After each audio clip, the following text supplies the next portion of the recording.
subscribe now and press the bell icon. Never miss an update.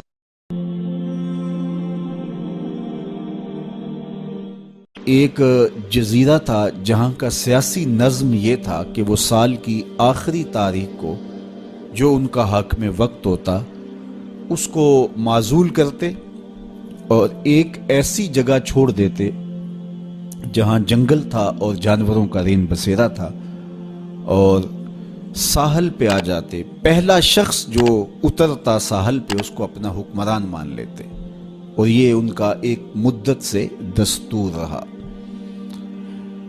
جو بھی تخت نشین ہوتا وہ بھول جاتا کہ سال کے بعد میرے ساتھ یہ کیا کریں گے، اور بلا تعامل وہ اعزاز و تکریم اور وقار کے ساتھ مسند نشین ہو جاتا اور عیش و عشرت کرتا۔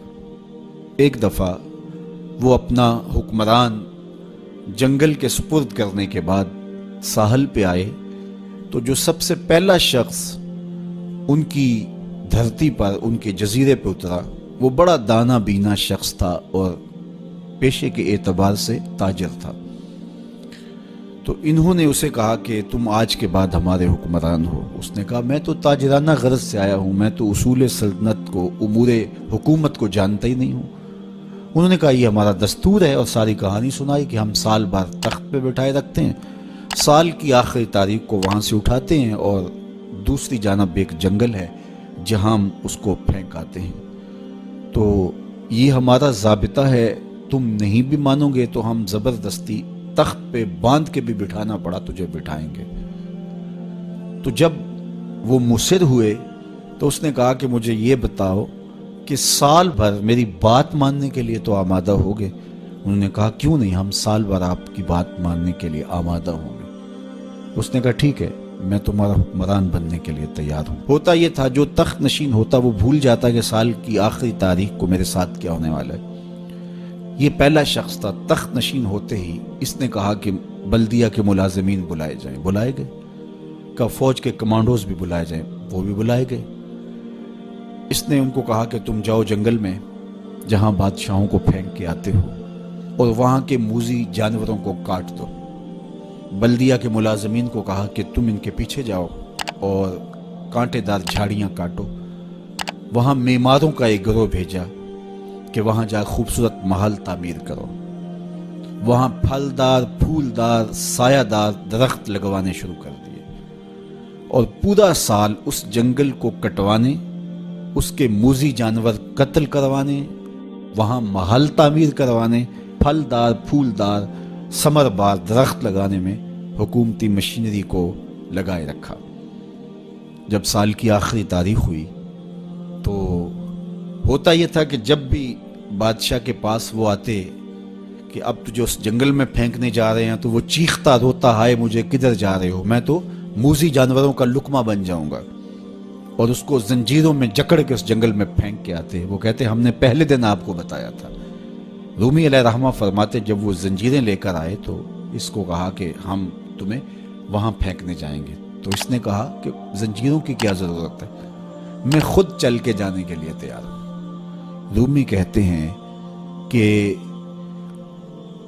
یہ یہاں بیٹھ کے تخت پہ اس فکر میں لگا رہا جہاں اس نے جانا تھا، اور اس کو پتا تھا کہ یہاں تو ایک سال بھر کے لیے آیا ہوں، تو میں نے تو پھر بقیہ ساری زندگی اس جنگل میں کاٹ دی ہے، اور وہاں بچھو ہیں، وہاں سانپ ہے، وہاں موذی جانور ہیں، وہاں بھیڑیے ہیں، چیرنے پھاڑنے والے درندے ہیں، وہاں کانٹے دار جھاڑیاں ہیں۔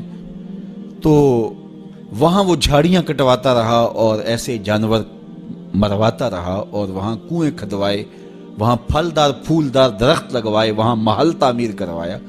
تو اس نے خوشی سے کہا مجھے کیوں جکڑتے ہو، میں تو چل کے اس جگہ پہ جانے کے لیے تیار ہوں، اس لیے کہ اب وہ جنگل اور خوفناک جھاڑیاں نہیں رہیں بلکہ وہ ایک خوبصورت باغ بن چکا ہے، اور وہاں موذی جانور نہیں رہے، وہاں پرندے چہچہا رہے ہیں، کوئلوں کی دل آویز صدائیں ہیں، وہاں بلبلوں کے چہچہے ہیں، تو میں تو وہاں جانے کے لیے تیار ہیں۔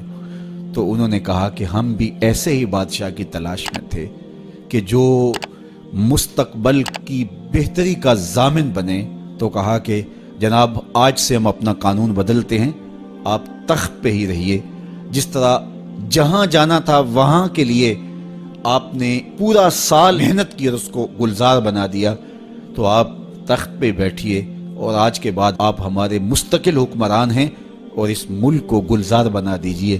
رومی فرماتے ہیں جس طرح وہ شخص تخت پہ بیٹھا اور تخت پہ بیٹھ کے اس کو فکر وہاں کی لگی رہی جہاں اس نے مستقل جا کے رہنا تھا، کہا کافر دنیا کے تخت پہ عیش و عشرت کرتا ہے اور وہ بھول چکا ہوتا ہے کہ میں نے بالآخر کہاں جانا ہے۔ فاسق اور فاجر بھول چکا ہوتا ہے کہ اس نے کہاں جانا ہے، لیکن صالح مومن اس دنیا پر آرام سے نہیں بیٹھتا، اس کا سارا خیال، اس کی ساری توجہ وہاں ہوتی ہے جہاں اس نے جانا ہوتا ہے، اس لیے وہ یہاں بیٹھ کے قبر کے کیڑے مکوڑے ختم کرتا ہے، یہاں بیٹھ کر کے قبر کے سانپ کاٹتا ہے، یہاں بیٹھ کر کے اپنے اعمال کے لشکر بھیج کے وہاں کے بچھو ختم کرتا ہے، اور جب وہ اس دنیا سے رخصت ہوتا ہے تو القبر روضۃ من ریاض الجنہ، تو قبر جنت کے باغوں میں سے ایک باغ بن چکی ہوتی ہے۔ تو میرے رب نے کہا کہ ہر جان یہ دیکھے اس نے آنے والے کل کے لیے آگے کیا بھیجا ہے۔ پھر فرمایا واتقوا اللہ، اور اللہ سے ڈر جاؤ، ان اللہ خبیر بما تعملون، جو تم کرتے ہو تمہارا رب اس سے باخبر ہے۔